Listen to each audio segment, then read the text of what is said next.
Tahir Syed was a drug kingpin and a crime boss that controlled over a dozen enforcers to do his bidding from Bradford.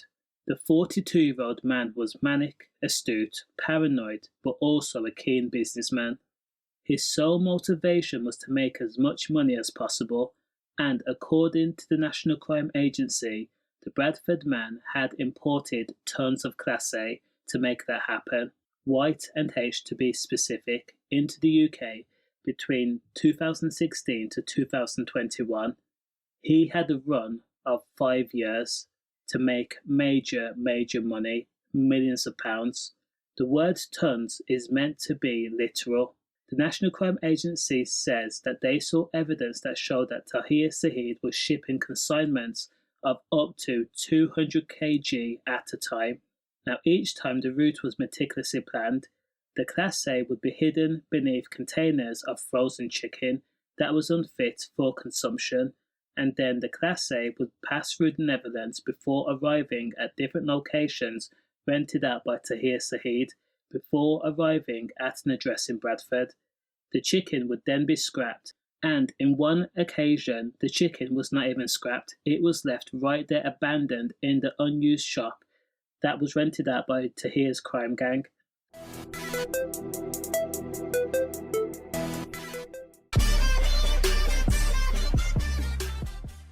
Now, even though the 42-year-old Tahir was making millions of pounds, he did not tolerate anyone shortchanging him or helping themselves to his profits, friends nor family. And in January of 2019, Tahir Syed became suspicious that his own uncle had been disloyal and had taken money, an estimated £600,000 that had been considered missing. Now, Tahir had entrusted his uncle to hide large sums of money for him.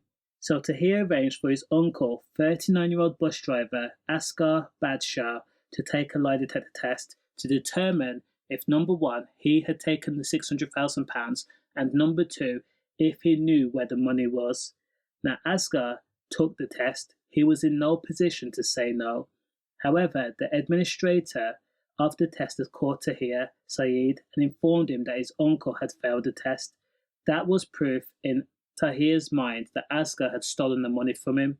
Right there and then, Tahir set in motion a plan to K his own uncle. It was not going to be swift, it was going to be brutal, lasting, and he was going to make sure that his uncle would suffer. It would be prolonged. So in the early hours of the morning on November 30th, Tahir Syed and 4 other men, that included enforcers Liam Buckley, Sabah Shah Muradi, Wajid Hussain, and Geyser Shah, went to Tahir Syed's mum's home and picked up Asghar and then forced him into a vehicle that had been fitted with false plates before taking Asghar to a disused bank on Commercial Street in Batley. Asghar was then taken down into the vault area where his clothes was removed, and then he had been struck with items and tools over and over and over and over and over again. Between the strikes, Tahir Syed asked his own uncle, "Where is the money, the £600,000? When Tahir Syed was too tired to strike his uncle, his hired enforcers continued their onslaught. Each strike was done with full force and had broken bones. In effect, Asghar was literally to death. When he was no longer alive, the crime gang had just left Asghar on a shelf in the vault. A false wall was then built in order to conceal him. Asghar was not found until 4 weeks later, and when the end was committed, Tahir Syed fled the country while his men were being locked up. He then continued to sell Class A abroad. Now, while his sister was tasked in finding the £600,000 that had been missing, that money was never ever found. But ultimately, Tahir Syed was jailed for life for the M of his uncle and for also being outed as a crime kingpin. But we'll get into that later. Stay safe.